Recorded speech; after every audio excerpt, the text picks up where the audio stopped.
Hello and a very warm welcome to ET Studios Behind the Firewall, SonicWall's vision for APJ's cybersecurity future, presented by SonicWall in association with ETCISO.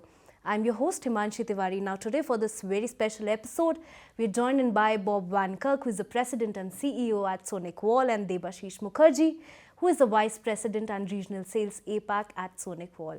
Gentlemen, thank you so much for joining us today for this conversation. Thank you for having us. You've been in this industry for so long. You both are the prolific leaders in this industry, and for SonicWall, SonicWall has been at the forefront, right, for past 3 decades.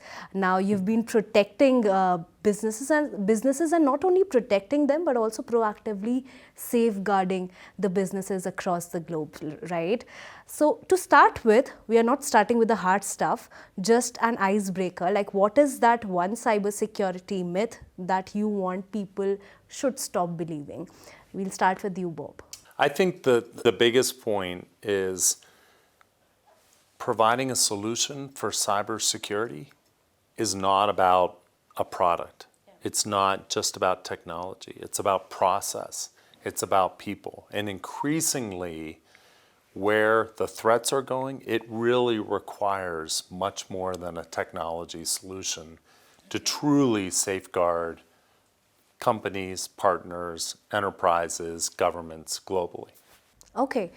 What about your perspective, Debashish? Yeah, I think it's a similar line. I think it's a myth that all people think that, okay, if I do something, implement some solutions, we are safe, right? So in our world, we see that customers are saying, if I have a firewall, I'm safe. Again, it's like it's no more a product approach. So security it's a layered approach. We have to see in all aspects we should protect. Plus, there is a services attached to that, right? That someone is actually protecting you, because no one can say that, okay, now I'm protected, right? So I think there is a services attached which we need to implement and see to it that, okay, it's working properly and it's actually effective for you. So that's what is, I think, the next journey. All right, thank you so much for sharing those perspectives, gentlemen. Now moving to you, Bob, you've been in this industry, as we have already spoken about, for so long. What are those recent advancements at SonicWall that you would want to share with us, and how are these advancements aligned to the company's overall strategic vision? So over the past 2 years, SonicWall, for a 34-year-old company, has been going through a dramatic transformation. Not easy to do for a company as long as we've been in business. But critically important relative to where the market's going, relative to the attacks, and relative to the requirements on our, by our partners and customers. So what we have been doing, a number of areas. One, we acquired 3 companies in 4 months to add new capabilities, cloud-native capabilities. We talked about security services. Not a nice to have, a must have in today's environment, as well as endpoint technology. So not only rounding out our capabilities in different areas, but also adding key resources like a 24/7 by 365 SOC team that literally will assess alerts and safeguard customers around the clock every single day of the week. Very, very different SonicWall, but critically important relative to where the attacks are and what customers and partners need in today's environment. The thing is that you've been in this industry for 3 decades, and we as common people are coming to know about cybersecurity just now, right? It means that it has been there for so long, and it's now that we are gaining the education of the cybersecurity, which is why the conversation becomes so interesting and important. Moving to you, Debashish, you've been seeing the APAC space, the regional space, quite closely, right? What are those demands and trends in this space that you would want to share with us in the cybersecurity game? Yeah, so I think interesting thing is happening in this part of this world.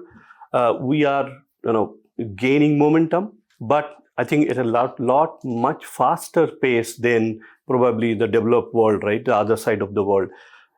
Let's take an example for the IoT, right? The IoT adoption, then the digitization. So many things are happening, right? So even today we were discussing about that how India is taking over the digitization. We have seen the payment gateway acceptance, right? So all this digitization when happening, the new technology adoption is happening. I think this is the area which is actually creating more vulnerabilities, right? And that's what we see. Yes, there is a gap, and how we are trying to solve those security challenges. Like you just said, we are 3-decade-old organization, but you are now listening or understanding security now because you are now started consuming those technologies, right? Earlier, security means it was enterprise. Now technology is at your home. You are using smart TVs, smart devices, right? These are IoTs. You are using payment gateways. This is digitization, right? That's why security is now reaching to each and every person. Now it is no more an enterprise game, and the scale is much bigger. And if I may, the attacks, they were directed towards enterprises 5-8 years ago. They're now being directed at SMB, so small businesses, mid-sized businesses, not-for-profits, education institutions. There really is no key, just because you're a small business, just because you may be a school or a university, the threat actors don't care. They're going after all industries, any weakness that they can find. Yeah, all industries, and at this point in time, no one is actually safe from cybersecurity threats. Even a common man who is sitting in his house and who thinks that I'm probably using the least of the technologies, but even he is not safe from the cybersecurity, right? Moving to you, Bob, rightly said about cybersecurity, but these threats are becoming sophisticated day by day, right? Their nature is evolving, and we are all in the race to outsmart the next cybersecurity threat. So what is your approach? What is SonicWall's approach to stay one step ahead of these threats? Or like, how do you sort of create that competitive advantage in this field? Yeah, great question. So a couple of things. We're seeing the number of attacks go up as well as the complexity, and it changes overnight. And that's not going to slow down. We have seen literally the attacks change and grow for the last 5 years, almost double digit every single year. So that's double digit growth over the prior year, which was double digit growth. So that won't stop, and that's not going to slow down. What we're doing at SonicWall, a few things. One, I talked about our acquisitions. So we've acquired new capabilities, more secure, easier to deploy, much more cost effective. We have acquired a company to provide 24/7 by 365 support. No great surprise, most of the attacks occur on Sunday mornings at 4 o'clock in the morning. How many of us have analysts or team members that are working on Sunday morning at 3 in the morning? Yeah, that's true. Very, very few. Very few enterprises actually have that in place. So what we have acquired is a team of black belts that literally don't take time off, that work around the clock. And what they do is they're constantly looking and assessing our partners and our customers and looking for key threats. And when they find those, and they'll find those in minutes, in a matter of minutes, they reach out and engage and stop the threat. So that's another key capability. It is a cyber arms race. You can think of it as cat and mouse constantly. It is a journey. We're never going to get there. Right when we think we're ahead, the threat actors pivot and go a different route. Artificial intelligence, machine learning, we use that to make our partners and customers more secure, but you better believe the threat actors are also using that. So, and even AI is not safe, right? Well, we use it to become more productive and help. We on average will find anywhere from 4 to 6 million attacks every day that we stop. But they're also using that same technology to make advances and increase the threat. So we are constantly looking at advancements, new capabilities, new solutions, as well as how we deliver those via team members like our SOC analysts, our services, and others, again, to stay one step ahead. But it's a constant struggle. And we wake up every day around protecting and trying to keep pace. And that's where we focus every day around the clock.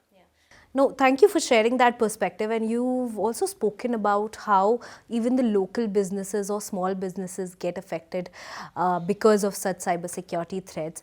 Now, moving on to the next question, I'll come back to you, Bob, for the same question. But moving to you, Debashish, you have been expanding your footprint to APJ, right? So how is this investment really playing out for India particularly? And what can local businesses expect in terms of support or resources from SonicWall? Yeah, it's an interesting question, right? So, as I said, the security required for everyone. So, and we cannot differentiate the enterprise and SMB because security requirement is same for everyone. Threats are same for everyone, right? So that's what we have created. Like Bob has said, we have acquired so many companies.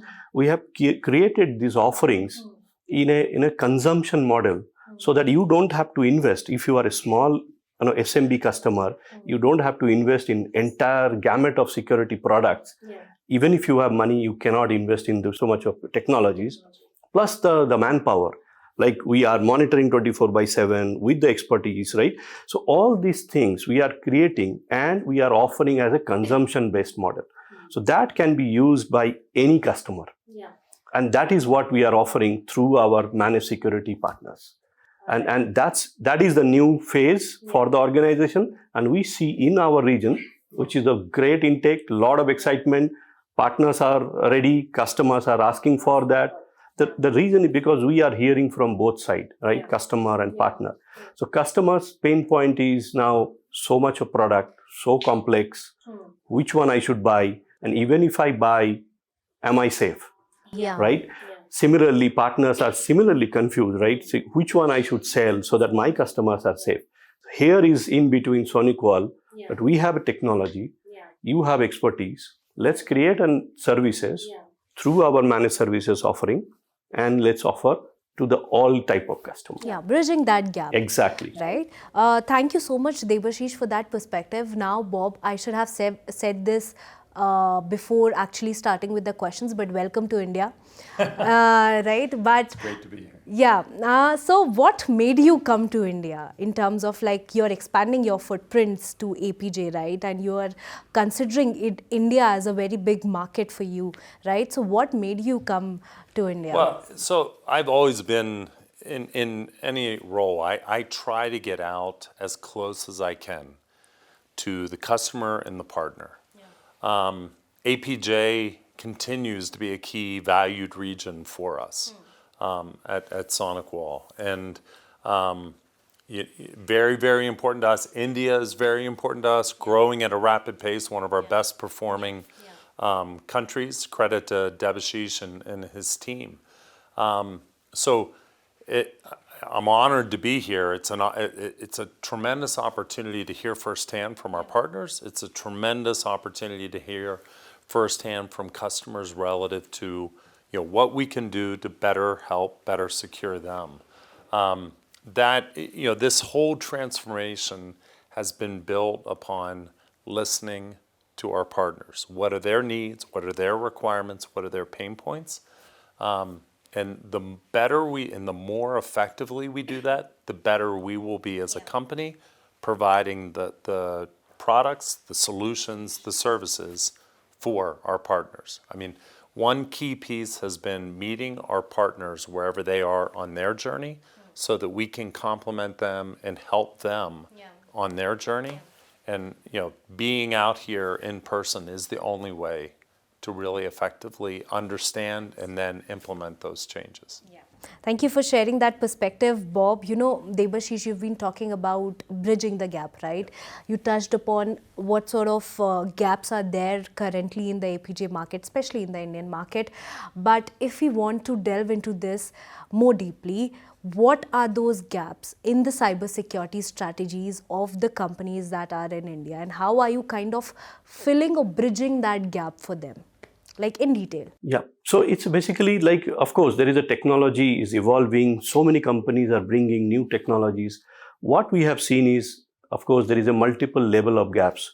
What is now how we are offering or how the technology providers are offering to the customer, the solution stack, right? Second is what kind of solution they are offering. Is there any gap? So majority of the vendors, if you see, we are talking about product. We are just selling. Now, one thing is, like I said, we are offering as services so that we can reach out to the more on a larger scale of customer. Yeah.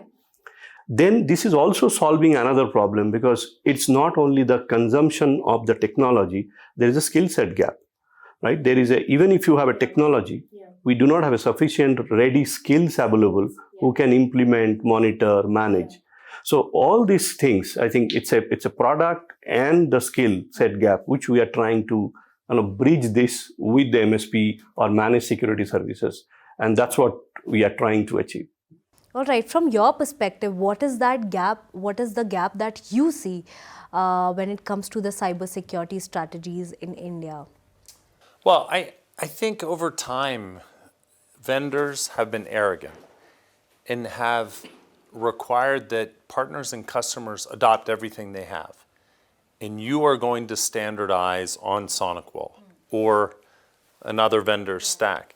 That's not reality. That's never going to work.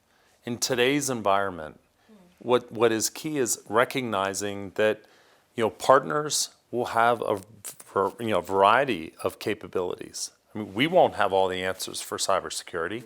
Partners have to carry multiple solutions. So our approach is great. We will support an open environment, but we will also support, for example, with our services, we'll support multiple different endpoints. We don't expect everyone to use SonicWall. We'd love them to, but that's not realistic. So we support 6 different endpoint products with our SOC services. We support multiple firewall providers if you want us to manage the firewalls. That is really, I think, meeting our partners where they are, and it's realistic, and it supports them on, again, where they are on their journey, and enables us to really position the most value-added services. All right, thank you so much, and thank you for sharing all these points about SonicWall's vision, and what do you see as the biggest, how are you sort of bridging the gap when it comes to the cybersecurity strategies and much, much more. But gentlemen, as we are wrapping up this conversation, there's one very interesting question that I would want to ask from both of you. What is that one challenge that the companies, cybersecurity challenge that the companies are not yet ready for, and how they can gear up themselves to be ready for such situations? Starting with you, Bob. I think we have got to recognize that things will constantly change. Change is not going to slow down based upon the attacks, the sheer volume and the complexity. At the same time, look at how we do business today. After COVID, it's a very different world. Everyone, the majority of our team members are remote. So we've got to recognize that change is going to be the constant. The attacks are going to constantly change. So we have to, keep the pulse on the market. We've got to understand, moving towards more of a pay-as-you-go model, relative to our partners and customers. It's just more cost-effective. It's better for them. And the more we recognize that we've got to change and adapt, I think the better we're going to be. Where I see companies, becoming potentially in danger is standing still and expecting everyone to adapt to them. We cannot take that approach. If we take that approach, we're in trouble. So the more we adapt, the more we recognize and see the changes and then pivot accordingly, I think the better we'll be. What about you, Debasish? Yeah, I think the security landscape is changing and it is evolving. Every day there is a change. And that's what I think my suggestion or my take is. I think we need to think differently not the older way of thinking. Security is you need to again you have to evolve, right? You cannot consider that okay, I am safe. So let's think, let's understand your security posture and change with the environment. And that's what we are coming up with all this offering, even the products, right? I would like to touch upon the new product which we have launched. And this is like a demand from our region that we need a product which is maybe the smallest firewall, integrate with all these features. Like we have created a cloud native security feature so that it is not only protecting you when you are at home, it can protect you even if you are away from your home, right? So all these are bundled, and we are trying to reach to the end customer. So it's a security is from an enterprise to even the individual like you and me, right? So we all need to protect ourselves, and I think SonicWall is driving towards that so that we can offer you or make this our environment safe. Thank you so much, gentlemen, for sharing those perspectives. It feels like cybersecurity is like a game of chess where there's no room for error and every move counts, right? Well said. So thank you so much for sharing those views with us, and to our viewers, stay tuned for more such videos only at ET Studios.